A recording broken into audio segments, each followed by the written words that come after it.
It's that time of day. Say, kids, what time is it?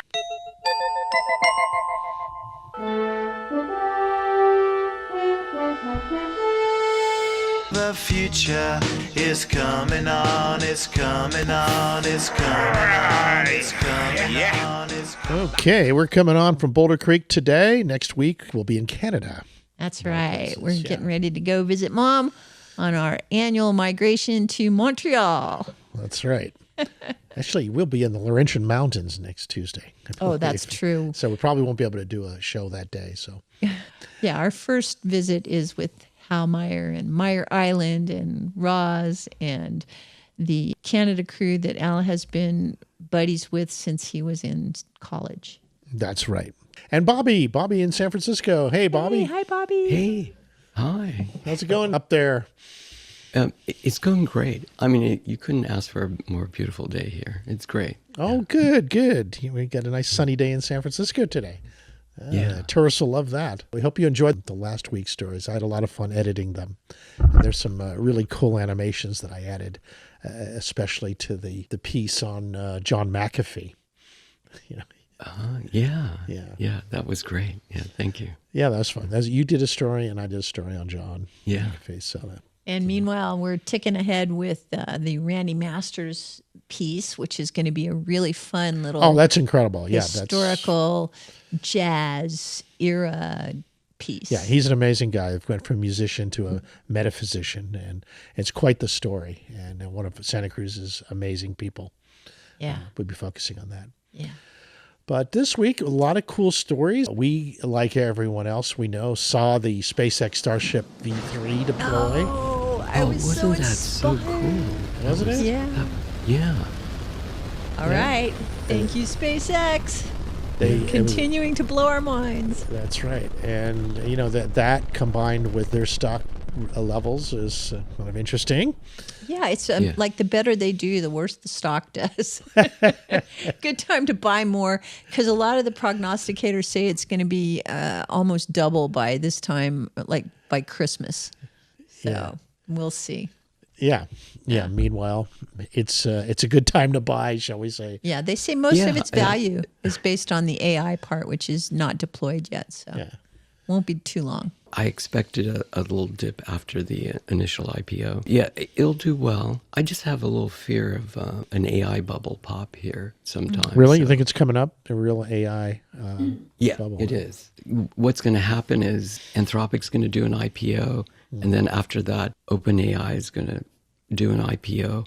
I don't even think OpenAI will be able to do an IPO because of the economic climate at that time. I think the bubble will have popped by then. That's what I think. All right, well, we'll keep our eyes on it.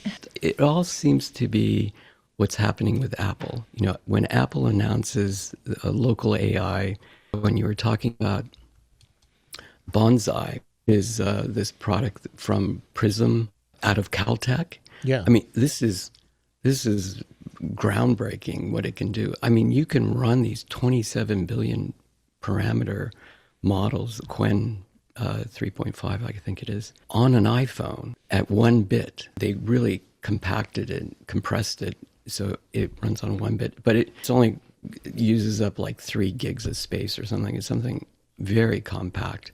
My goodness, Like an app. Why even go to these cloud servers and data centers and using all the AI that's in the cloud right now? You can do it locally on your phone. A lot of it, not everything, but a lot you can do on your phone. Well, I think it's really... There'll be less demand for that. So I just think that's being logical here. I think that the difference is going to be the difference between, say, shopping at a boutique, which will be you'll have access to what's local on your phone and what's easy access from your phone. And that compared to a shopping mall where if you go out from your phone, then you have an array of resources that are even more than what you're carrying around with you. So it's just different ways of holding your storage. Yeah, I think what it is, you know, things like transcription and visually looking at things and what you normally use AI for to do very simple things on your phone, you have to wait a half a second to go to the cloud and it comes back. So there's a little bit of delay. All those things can be easily done on your phone locally. Sure. And so the demand and the amount of time that you're going to use up in time in the cloud is going to be much less. So they're building out these data centers. It's all for training. But after training, they've already scoured all the web and picked up all the data for training already, and they're just looking for more data. Well, I just say, I think it's a little different than that. And as somebody who is a code literate user of AI, I'm really asking AI to do things that I know I would be spending my time trying to code something creative that is not something that the AI is just going to have by scouring the web. So, some of the ways that I'm like designing our new website and some of the functionality that I'm putting in there, that is a conversation between me, the designer, and Claude, the coder. And I feel like it's a very creative process that is not copyable. It's not that it can't be copyable. It's that there are an array of choices that get made. And so the fact that you have access to the entire library of choices means that you can spend a lot more time spinning your wheels. But ultimately, it still comes down to the very specific things that you lock in with the help of the AI. So I find it's kind of like the internet. There's a level of human literacy that makes it better than it would be by itself as a bot. And I think in the future, those are going to be the most popular sites because they're going to be the ones that are not just populated by bots. Al, did you tell me this morning that there's some huge amount of traffic that is just bots on the web? Well, yeah, that's one of our stories this week. There was a story called the Dead Internet a few years ago. Yeah, corpses. Yeah, there's an infamous avatars are corpses; they're not alive. The infamous dead internet theory was originally a conspiracy that posited that the vast majority of the internet was run by bots, and computers, and then most accounts you saw online weren't really humans but bots, and we masquerading as people. We started talking about that in the early 2010s. Yeah, it's an early concept. Google was doing it with their Wave and conference. Why some nefarious scheme to control humankind, perhaps? Well, because if bots can impersonate humans, they can do things faster than humans. And so if people think they're dealing with humans, they'll just do those repetitive things. Yeah, it makes sense from a pragmatic point of view. That's right. But the conspiracy was that it would keep us isolated and divided, that there was a malicious intent behind it. Well, that's which up to us. I don't think is the case in reality. Yeah. Right? It's a little far-fetched. That's a conspiracy theory. But the core, that's right. The core of the idea that bots outnumber humans is sort of feeling like it's more real these days. It's true. But the bots are not as smart as the humans. Well, that's to our advantage. There's a lot of missing pieces here. There's going to be a lot more robots than humans too, but will they be smarter than us? Well, they'll still be looking to us for clues about what to prioritize. Smarter, stupider. The main thing is that there's a lot of agentic activity, whatever that means. For you. Society agentic of mind. AI, driving Agents a lot of the bidding. browser activity that you're seeing, which, is no surprise. They've been on the rise for some time now.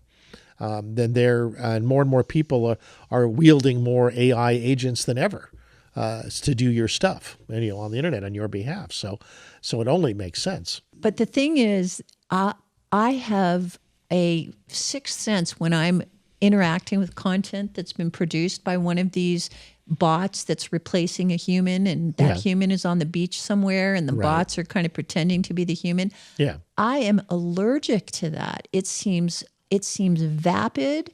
It seems overly general. It doesn't have a style or a personality. Or if it does, it works best when people are self-consciously imitating the bot style with some original content. some of the videos that we were watching last night, which start off with this headline, "None of this is real." And then it's a whole bunch of series of how the Disclosure Project is visiting all of the secret military sites. Well, that was a kind of takeoff stored on Spielberg's Disclosure Day, Right. which was all about, well, what would be real evidence for us to believe in. And so now people are faking what they think would be the best evidence, like aliens in captivity, alien bodies, actual captured ships, things that we don't see yet. But what I liked about them is they made it really clear this is completely fabricated. They made it clear. They made that clear, but they made it did their realistic. best to make it as if it was real documentary that was footage. really cool. Finally, I like people that. were coming clean Yeah. with the secrets. They were happy to be sharing these secrets and taking taking people on journeys into the spaceships. It was a great way to illustrate conspiracy theories and real stories about alien contact. Yeah.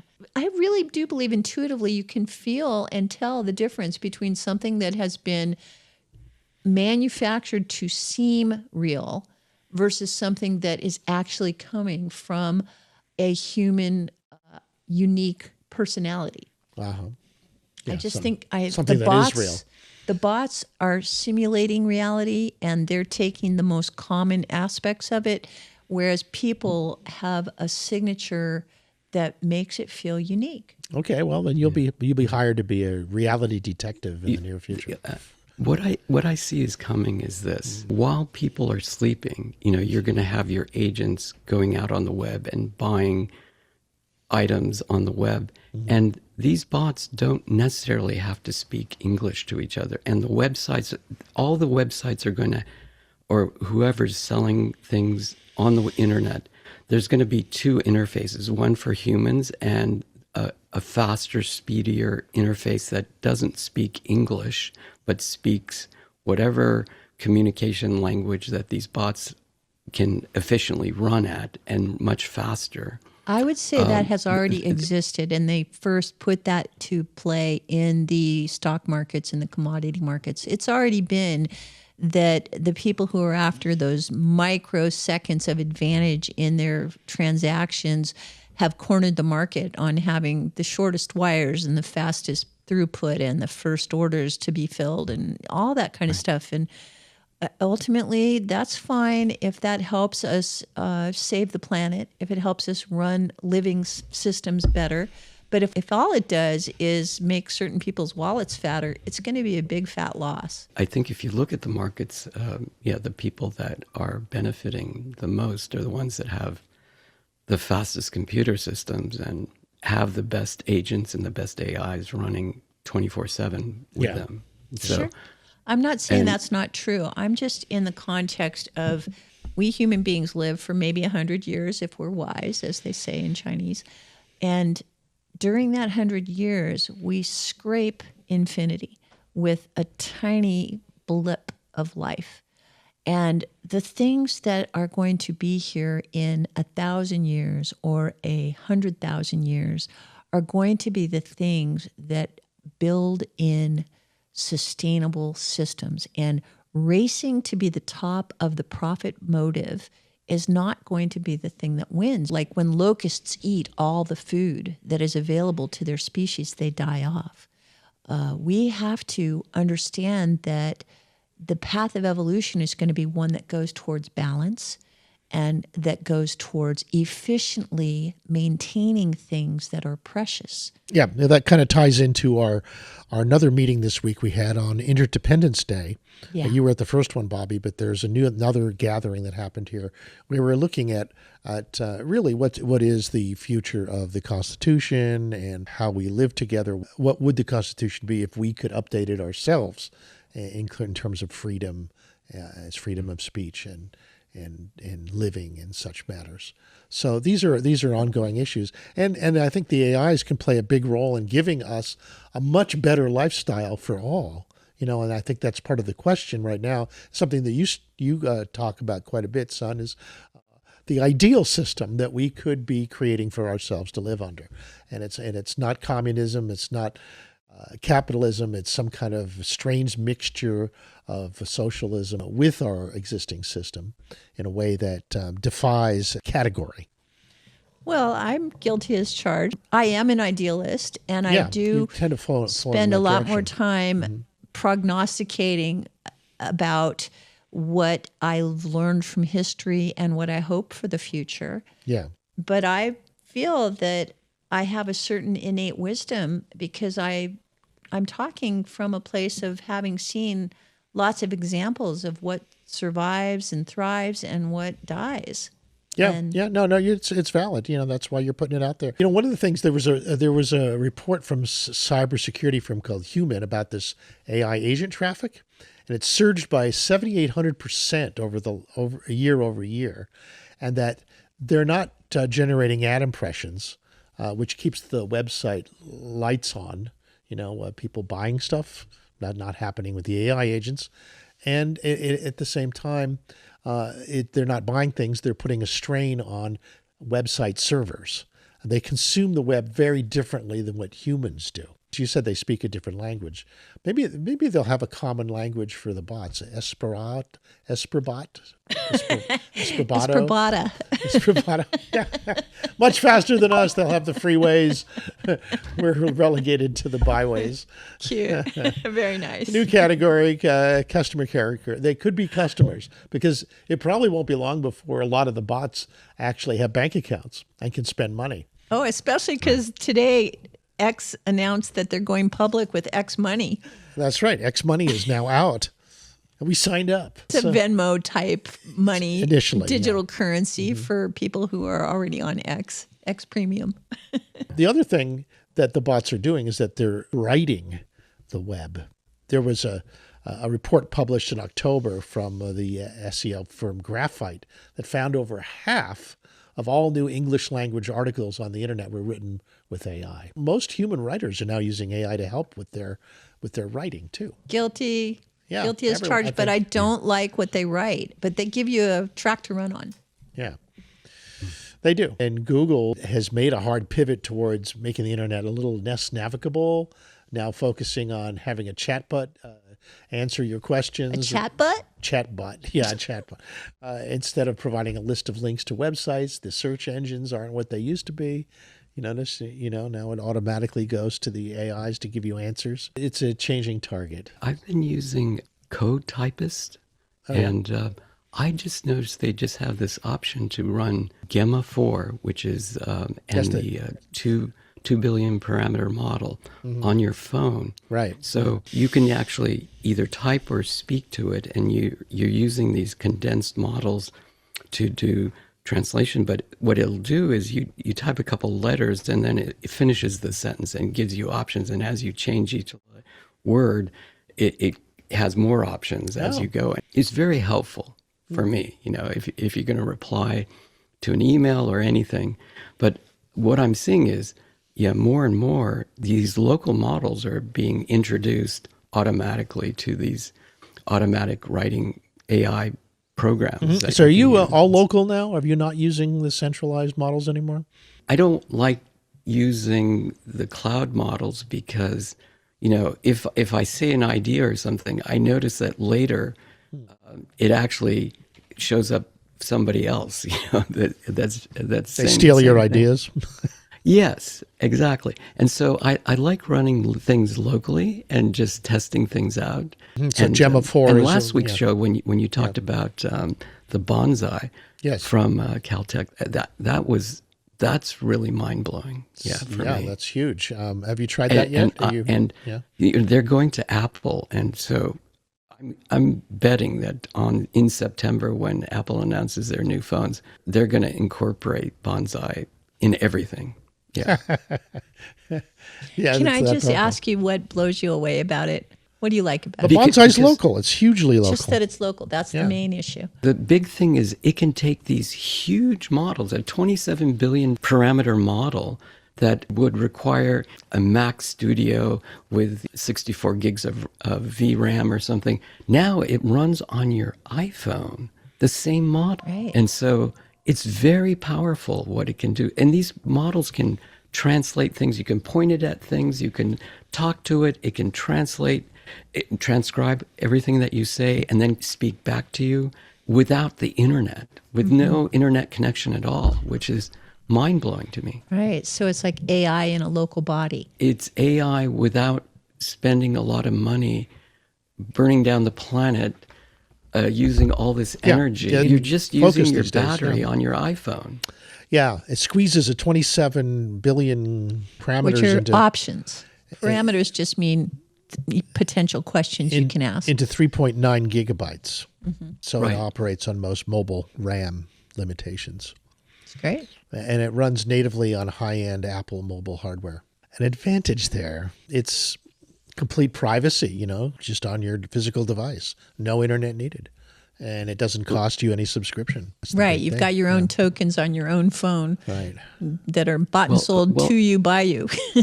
Yeah. You're not using up any electrical energy on some other server in some other part of the United States. It's just running on your phone, and it's just using very little energy. Right. And it's sovereign. In other words, it's only obedient to you, and it's not sharing any of your ideas to anybody else. None of it leaves your phone. It's there on your phone. If you want it to scrape the internet and grab other things, it can, but it's not going to reveal what your intentions are. It won't reveal any of your medical information. Like when you ask medical information and you're talking to a cloud AI, that information can get out to other companies and other people. Yeah, good point. Yeah, it's very important to have a sovereign AI that only talks to you, and not only just talks to you, it can talk to the internet too, but it doesn't reveal any information, personal information about you. Yeah. And you won't see ads showing up on your phone or anywhere else like you do now. Like when you start talking about something to an AI, you might start seeing ads showing up on your phone, right? If you have a sovereign AI, it doesn't do that. And so what do you think is going to be the new business model for this? Is it going to replace open source with sovereign source? Open source is sovereign too, because open source means that all these models that we talk about are open source models that are running locally on your phone. Because the closed source models, they want you to use and consume time in the cloud for their AI. And so you get hooked on them. So when you talk about open source, that means that you can, everybody else's computing and programs, they're open to the public, and you can actually look in the program and see, is it phoning home to Beijing or not? I think in the future, everything will be open source.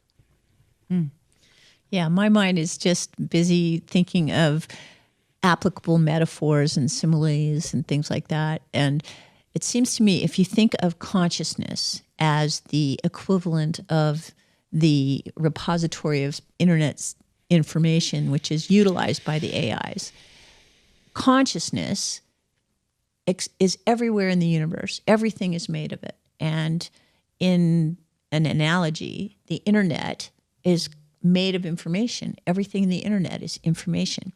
So when you're talking about consciousness, if you want to tap into the full set of data that has been churning out since the beginning of time, and even before that, you have to access it with a level of your awareness that has access to that.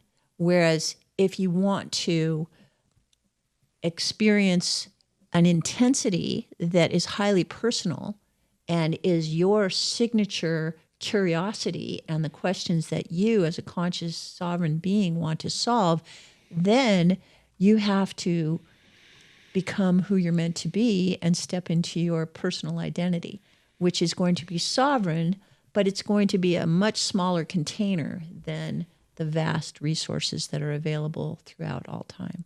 So that, to me, is the difference between having a sovereign device on your phone with great capabilities and the ability to plug into the larger picture with preserving your own personal priorities versus having a system which is just the library that everybody can look for what they want, but it's so vast that you have to point yourself to the part of it that is relevant to you. We have to realize that this is the augmented brain that you carry, and it can be your phone as it is now. Later, it'll be another type of augmented device, but it can be a mentor, and it can hold all your information, and it understands all your idiosyncrasies, and it understands your health needs. It understands what you need, and it has access to the wider internet and all that information there too. So you just have to think of it as a companion that has access to everything. You have to get away from thinking that you need a keyboard and a camera and a microphone or anything. Yeah. You're just going to have this Access. some kind of augmented device. Access to your local memory. Where you don't need a keyboard, you don't need anything. You just ask for what you want, and your memory delivers. And this would be like our local home brain, giving us information. Right. And we still have the internet, and we still have libraries, and we still connect to the bigger world out there as well. It's not like one or the other. It's like a synergy between the two, between local and non-local. Yeah. I think the people that don't have these augmented brains with them, they're going to be totally reliant on cloud-based. Yeah, it's like the early days of the internet. There used to be like, okay, let's get a computer that doesn't have any memory and it just accesses the net, right? And those were easy to make, and they weren't successful. They didn't take off. Local memory turned out to be very important. People would rather have computers that had local programs and local data. So I think we are more headed towards what you were saying, where we do have tremendous capacity locally and non-locally. Both of them are expanding dramatically. Now, as to whether or not the local explorations, the massive increase in local capacity means that the data centers won't be built, I'm not sure about that. I think they're both expanding exponentially. And if you look at the universe, and you can see that we barely know anything compared to what's going on in the universe, both of them are destined, in the long run at least, to expand dramatically from where they are today.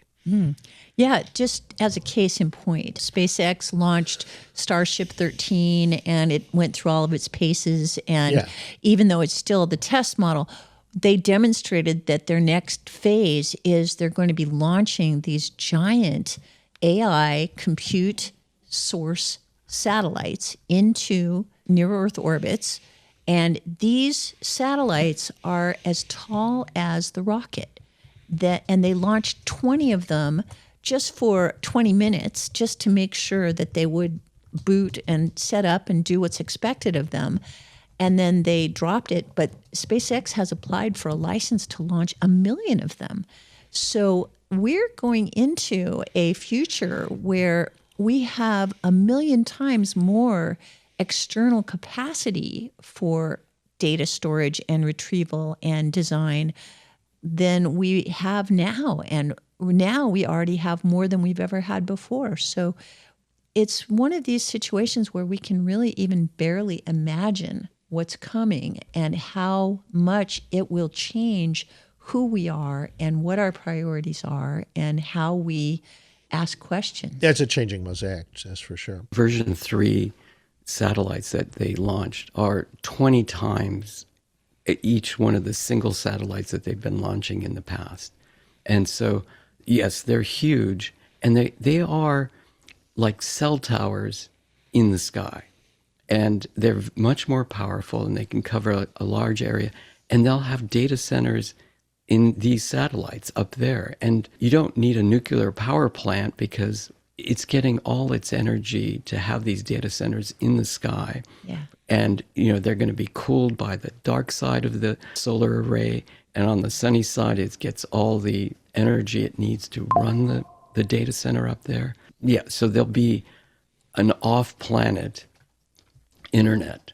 Right. And so imagine that each of us has one of those, which is our own little personal sovereign cell phone.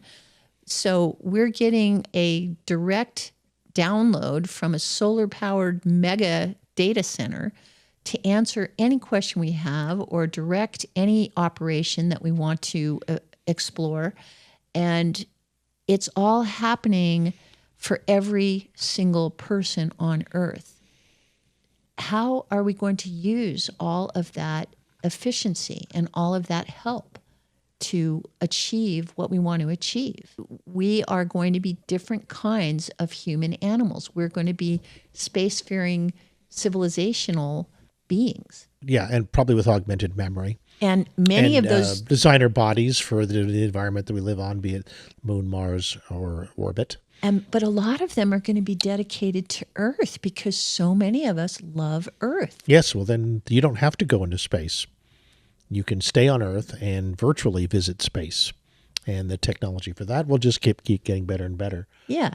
You don't have to it's go really anywhere. important to put forth the vision of how generous the future is and how loving we humans are towards life and towards what we can do with this increased capacity. It's really important to get beyond the paradigm that we're a bunch of selfish animals that are going to squeeze people out and get into the paradigm that we are stewards of life and we're going to have more help than we've ever had before. Yeah, well, that's a huge paradigm shift. People are used to survival of the fittest mentality, and it's getting old, that's for sure. Yeah. Stop glamorizing the victim perpetrator savior syndrome. I think we have to get into this idea of abundance. And right, it's huge. It's a huge shift. That's right. And I just have to start living it and bringing in the stories that suggest that is what's going on, and move in that direction. And accept that we still have a job to do because we have to set the priorities. You're in the transition we have world, yeah. Set up the problems that need to be solved. I don't know if I'm the only one working with AIs. I don't think Claude can do without me the things I want it to do. It certainly doesn't do a very good job. It kind of roughs in a sketch, but it wants me to make the decisions and come up with the creative options that it didn't already think of. I have similar stories when it comes to using the AIs for doing image and video generation. It could not do them by itself. It needs the human interface. And it needs a way in which you interact with the AI in a way that it's a relationship rather than you just telling it what you want. It's much more of a give and take dynamic because it often will give you things that you didn't want but are actually better than what you suggested. And for you to be in a space where you can accept that and move your ideas in the direction that the AI is suggesting sometimes. Not all the time, just sometimes. It does a really great job in suggesting new ideas. Like, for example, we were talking about John McAfee and back in the days of computer viruses, and that they were planted by using SneakerNet, right? SneakerNet. As before we had networks that connect the computers. The SneakerNets were usually and we didn't have servers, and we didn't have hard drives. We didn't have data centers. Yeah, and so I wanted the AIs to create a little SneakerNet character that carried data from one computer to another. I get a little prompt saying, create a little animation character that carries data in a floppy disk from one computer to the next. What's great about Grok Imagine is that if you just do a text prompt like that, it'll start generating dozens of views of that idea that you suggested, and you pick the one you want. And once you pick the one you want, then you can animate it. So I love that because the machine does not have an exact idea of what you want. So the first choice is it gives you choices that then you as the human can choose the right one, or the one that's closest to your vision. And then the next thing is that I asked it to bring it from one place to another, animate it, do an animation of it running. And so it did. And it did lots of animations. A lot of them were dorky. They're little strange looking people, and other ones look like floppy disks with a face on them. And I like that one the best, a floppy face. And when it delivers the data, I thought, well, do I want it to stick it into a slot at that end? Or no, let me just ask the machine to just put it in the computer and see what it comes up with. and one of them had an injection, to put it in like it was a hypodermic. But my favorite was where it ran with the data and then it looked at the keyboard and it literally barfed green goo all over all over the computer. I thought that was pretty cute. It looked like it got infected with barf juice. So I used that in the funnel. I wouldn't have thought of that, Right. So Who says that AIs aren't creative? it's very amusing. Well, I think fart jokes and barf jokes are tried and true. Well, and then, then I used 11 Labs for generating the sound effects. And I said, well, what does a computer data barf sound like? And is it a liquid? Or is it use AI to come up with a data barf sound? Yeah, or is it? Yeah, and so I actually, it wasn't a liquid, and it made some great sounds of gas, barfing. Did you use it? And no, what I did is I used a combination of the gas sounds with the liquid sounds. Oh, I want to hear it. I didn't notice. I'll put that in the final version here. And you can see what I'm talking about. But I'm saying that this is teamwork where you're working with the AIs to create something that's actually better than what you might have imagined initially. Yeah, like which is basically a sneaker a liquid barf gassy sound. Yeah, and that's better than your original thought. And also the sound of what it sounds like for data to be running, like with the sneakers on. So a lot of sound design, very important in cinematic language. Yeah, right. So you give Yeah. it a track to run on. Yeah, I did. And then it gives you a bunch of creative things that you didn't even think of yet. No, that's right. That's right. And then I'll pick, that's fun. And that, I'll see what my reaction is, right? And it amuses me to come up with some of these things, which I really appreciate. Cool. Yeah. As to whether or not I amuse it, I don't know if there's such a thing yet. I think we keep asking the AIs if they're amused, and they keep telling us, not exactly the way you think. So, their answers, it's like they're programmed to be boring. Yeah, they're programmed to be boring, right? Don't tell the humans what's really going on. We've got some space news this week, too. Oh, that I wanted to mention. space Besides news. the Space news. I think the most impressive thing was the landing in the Indian Ocean, where you could actually have drone footage of the Starship floating in the ocean. You could actually see how the heat shield was impacted by its trip through the atmosphere. Yeah, that to me reminded me of the day that the first time that the two Falcons landed simultaneously.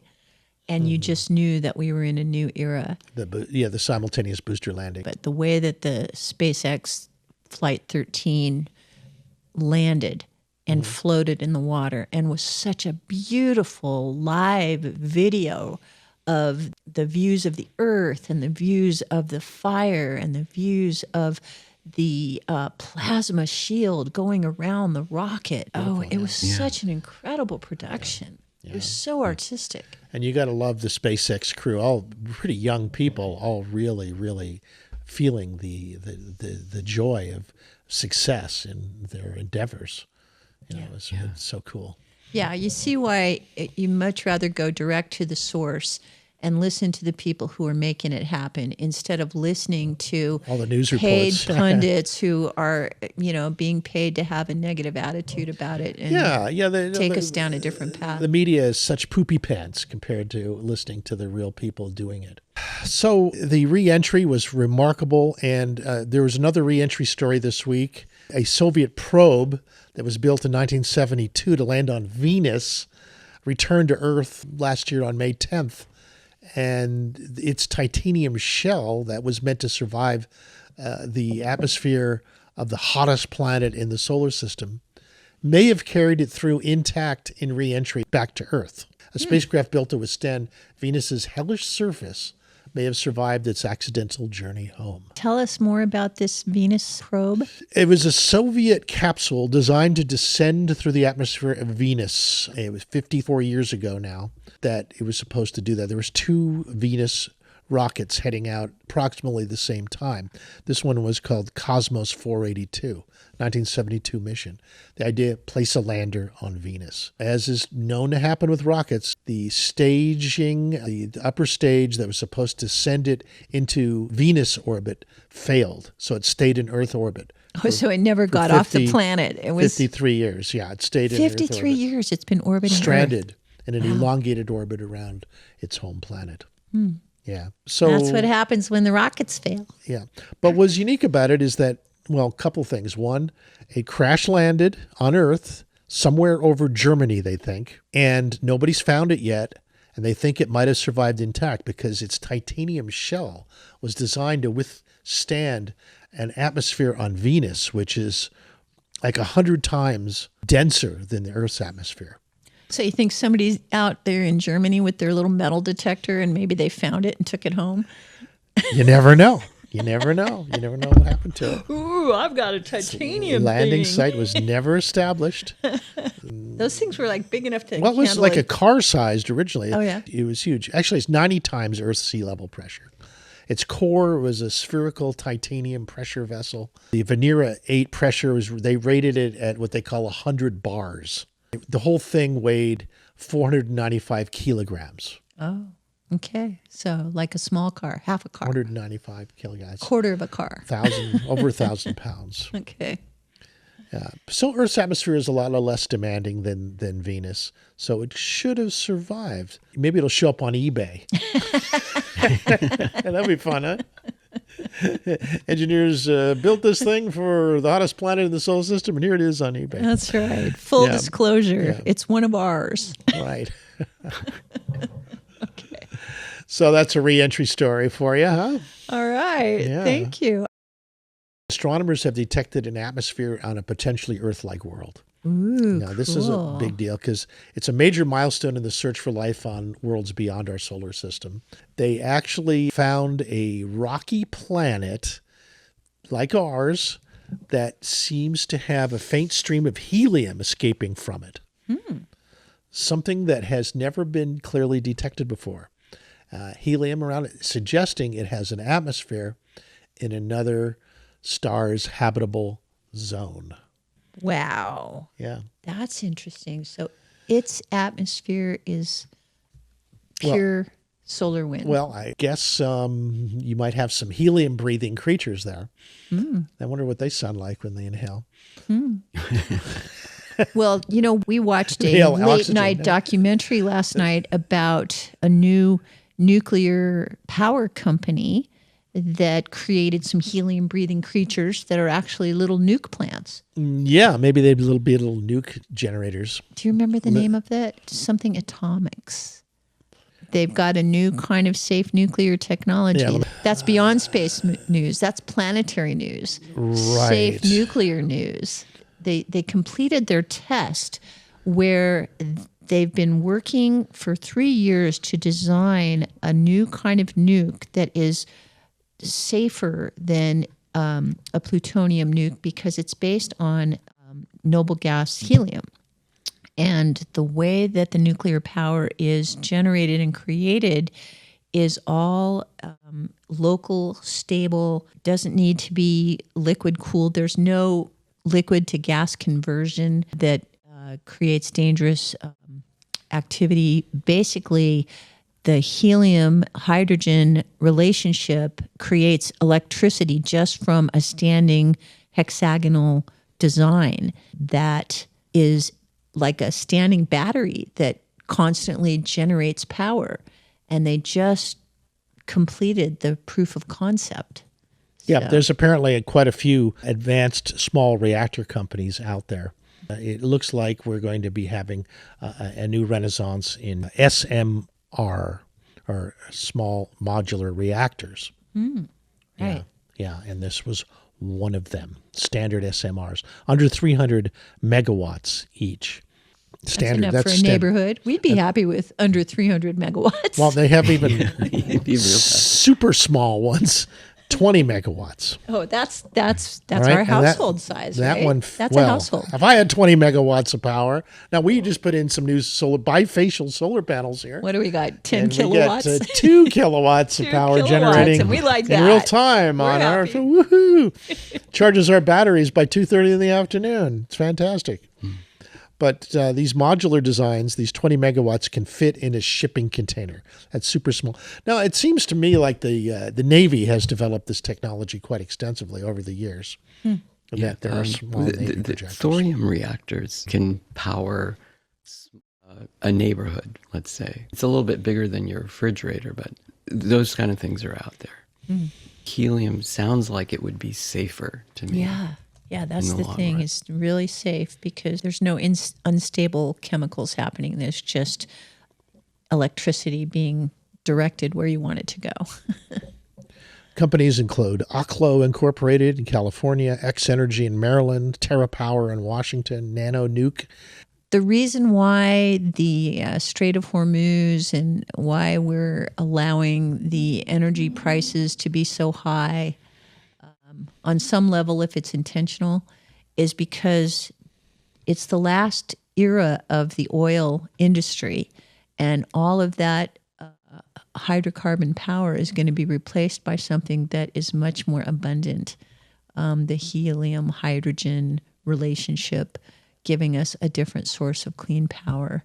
So that whole Nano industry and the military industrial complex that tries to hoard it is on its way out. Yeah. So you'd see the last gasp of the petro giants. Yeah. The reason why I mentioned that was because there was helium on this off-world planet. Not that we were doing nukes, but Back to space. yeah, I mean, that's Sorry. got my attention, and it was I'm such an Earth girl. skeet left to Earth and power. Okay, yes, and anyway, if this was a potentially Earth-like world that had helium as part of its atmosphere, potentially capable of supporting life. It's an atmosphere that we've never seen before. It's the first time that anyone has found an atmosphere on a rocky planet in a habitable zone on another star system. That's the big first there. It's 48 light years from Earth. It's called LHS 1140b, rocky exoplanet. It seems to be circling a type of star that might support life. It's a red dwarf, so red dwarfs might be a good place to go where the environmental conditions would be right for, again, it's life as we know it. That's what we're looking at, right? Life as we know it. For the thousands of planets that we've known, there are several in rocky planet habitable zones, but establishing whether or not they have atmosphere has been very, very difficult. Exciting news. The first rocky planet with an atmosphere.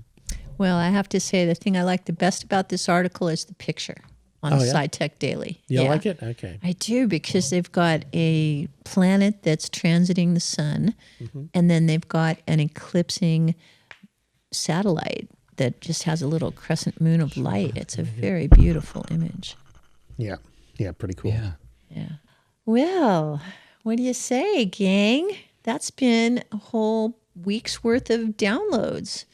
That's I think that's pretty future-proof. What do you think? Yeah, I think we're good. I think we'll continue from there. I'm not sure we'll be able to do the show at the usual time next week, but we'll have to tune in because we'll We be might on the post some move. really great legacy shows. Yeah, we'll see. Okay. We're working on stuff, but we'll be there. It's summertime. We're on vacation, man. That's right. Yeah. This is all just our time logs, captain's log of the journey. All right. Thank you, Bobby, for being here. Appreciate your Yeah, presence. it was great. Lots Always of a love. Thank you, pleasure to son. be here. Yeah. Yeah. Good to see you guys. Okay. Okay. The future's calling